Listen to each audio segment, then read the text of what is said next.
नमस्कार विद्यार्थी मित्रांनो. स्वागत आहे तुमचं पुन्हा एकदा एम-पी-एस-सी लायब्ररी या आपल्या YouTube चॅनलमध्ये. आपल्या भरभरून प्रतिसादासाठी खूप खूप धन्यवाद. सुरू करूयात आजच्या चालू घडामोडी. तर विद्यार्थी मित्रांनो, आज आहे 6 सप्टेंबर 2025. सर्वप्रथम पाहूया कालचा एक प्रश्न. कालच्या व्हिडिओच्या शेवटी मी तुम्हाला एक प्रश्न विचारलेला होता. प्रश्न होता, भारतातील पहिली एन-जी-ओ म्हणून रॅमन मॅगसेसे पुरस्कार 2025 कुणाला मिळालेला आहे? तर याचं योग्य उत्तर आहे पर्याय क्रमांक 2 एज्युकेट गर्ल्स.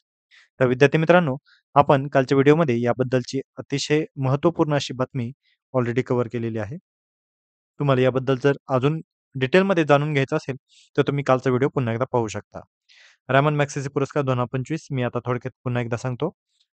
रॅमन मॅगसेसे पुरस्कार 2025 हा भारताच्या एका एन-जी-ओला, एज्युकेट गर्ल्स नावाच्या एन-जी-ओला भेटलेला आहे आणि ही भारतातील पहिली अशी एन-जी-ओ आहे ज्याला रॅमन मॅगसेसे पुरस्कार भेटलेला आहे.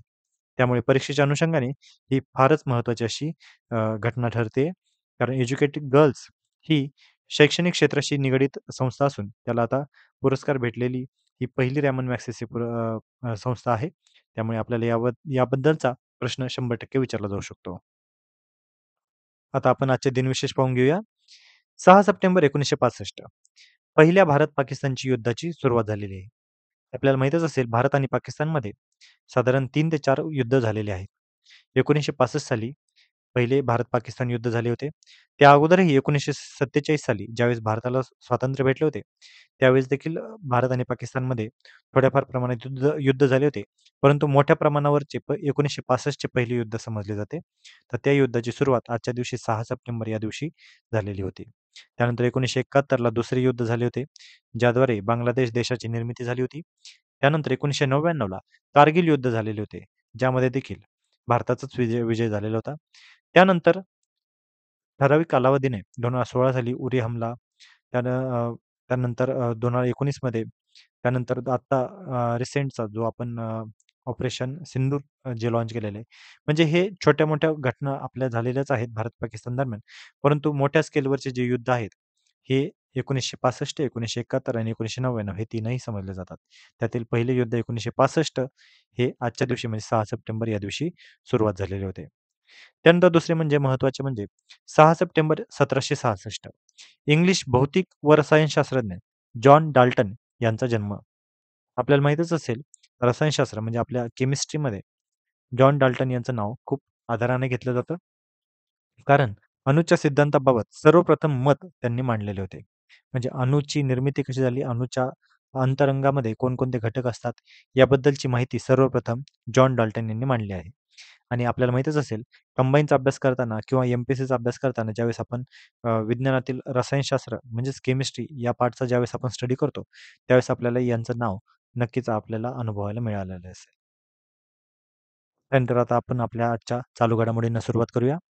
सर्वप्रथम आहे फिच रेटिंग. आता नुकतेच फिच रेटिंग्सने भारताचे पतमानांकन कायम ठेवलेले आहे.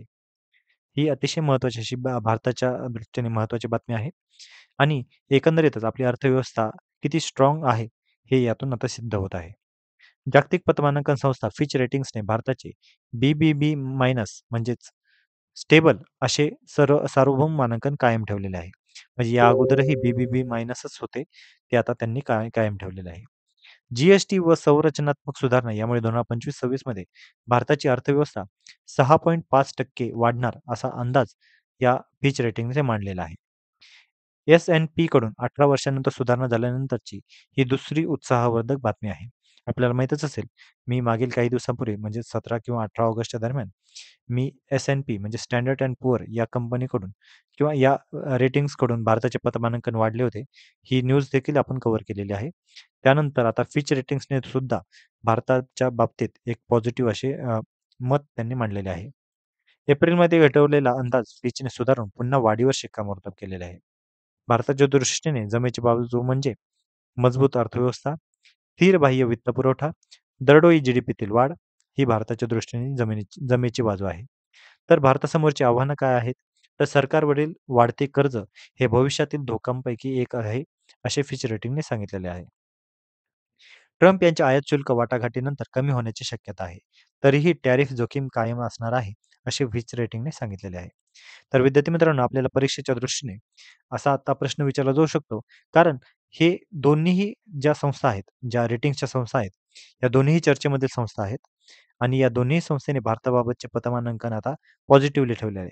त्यामुळे परीक्षेमध्ये आपल्याला याबद्दलचा कन्फ्युजिंग प्रश्न विचारला जाऊ शकतो, की कोणत्या पतमानांकन संस्थेने भारताचे रँकिंग ही सुधारणा केलेली आहे, तर कोणत्या पतमानांकन संस्थेने ते स्टेबल ठेवलेलं आहे.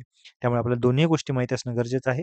फिच रेटिंग्सने भारताचे पतमानांकन कायम ठेवलेले आहे, तर स्टँडर्ड अँड पुअर म्हणजे S&P याने या पतमानांकन संस्थेने भारताचे पतमानांकन सुधारलेले आहे. तर थोडक्यात या आंतरराष्ट्रीय पतमानांकन संस्था कोणत्या आहेत, याबद्दल थोडक्यात आढावा घेऊया.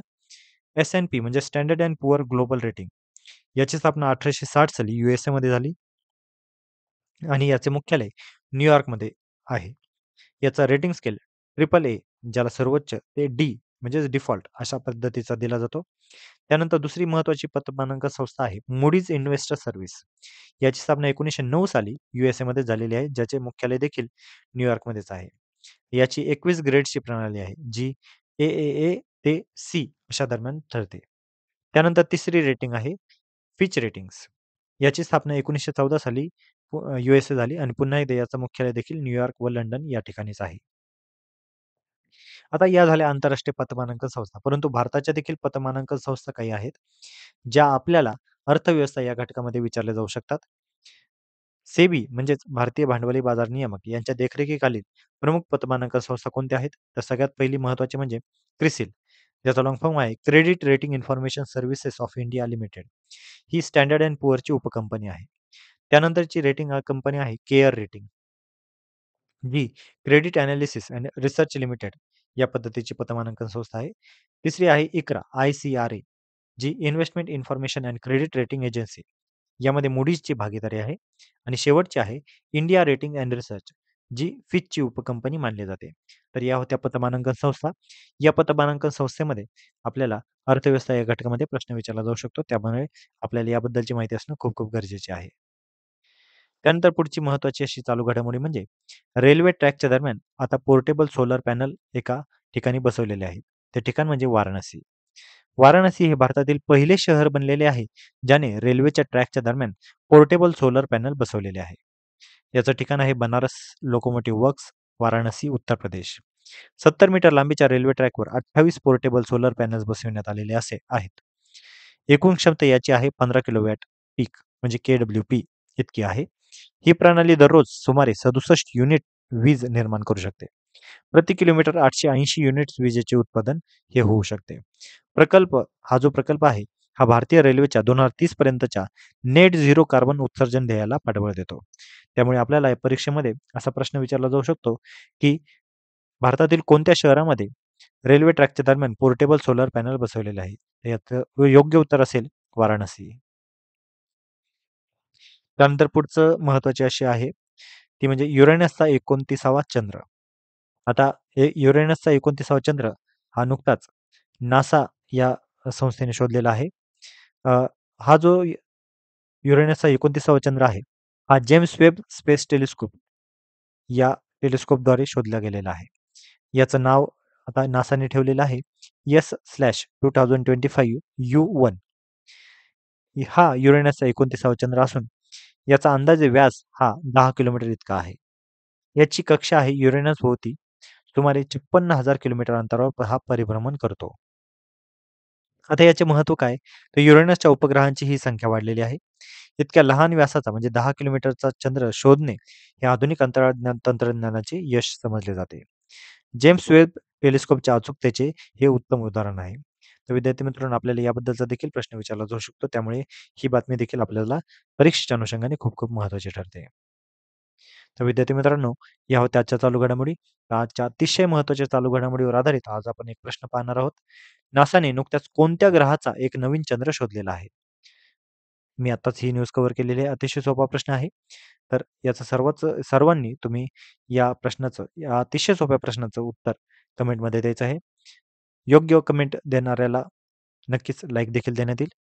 प्रश्न पुन्हा एकदा विचारतो. नासाने नुकत्याच कोणत्या ग्रहाचा एक नवीन चंद्र शोधलेला आहे? पर्याय क्रमांक 1 आहे गुरु, पर्याय क्रमांक 2 आहे शनी, पर्याय क्रमांक 3 आहे युरेनस आणि पर्याय क्रमांक 4 आहे नेपच्यून. तर पुन्हा एकदा आवाहन करतो, की तुम्ही सर्वांनी याचं उत्तर कमेंटमध्ये द्यायचं आहे. तर विद्यार्थी मित्रांनो, या होत्या आजच्या चालू घडामोडी. अशाच अधिकाधिक इन्फॉर्मेटिव्ह कंटेंटसाठी आमच्या एम-पी-एस-सी लायब्ररी या यूट्यूब चॅनलला सबस्क्राईब करायला अजिबात विसरू नका. आम्ही YouTubeसोबतच Telegram, X.com म्हणजेच Twitter, WhatsApp, Facebook आणि Instagram अशा सर्व सोशल मीडिया प्लॅटफॉर्मवर आहोत. या सर्वच ठिकाणी आम्हाला फॉलो करायला विसरू नका आणि विशेषतः YouTube चॅनलला आमच्या सबस्क्राईब करायला अजिबात विसरू नका. धन्यवाद.